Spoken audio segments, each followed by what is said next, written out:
A primeira opção que sempre nos move como seres humanos, a gente tem essa questão da curiosidade. A primeira coisa que te leva a fazer algo normalmente é a curiosidade. Então, já eu vi que ninguém... Mas eu vou falar uma coisa. A Iris, ela é muito cabreira pra algumas coisas. Então, se ela realmente foi pra uma cerimônia de ayahuasca, é porque ela se sentiu segura pra poder estar indo numa cerimônia de ayahuasca. Porque senão ela não teria ido. Aquela primeira coisinha que todo mundo fala também, só fosse tu for. Então vamos junto. Mas e o lugar? É um lugar sério? Isso eu sempre tive na minha cabeça, tá? Como eu já frequentei muitas coisas diferentes, ocultismo, entre outras coisas, o lugar tem que ser bem sério, senão nem bota o pé. E daí eles, não, é muito sério isso, aquilo outro, então vamos.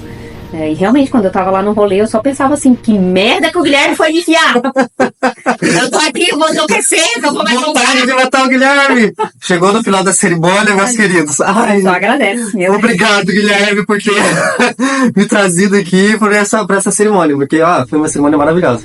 E aí surgiu o Traz Café.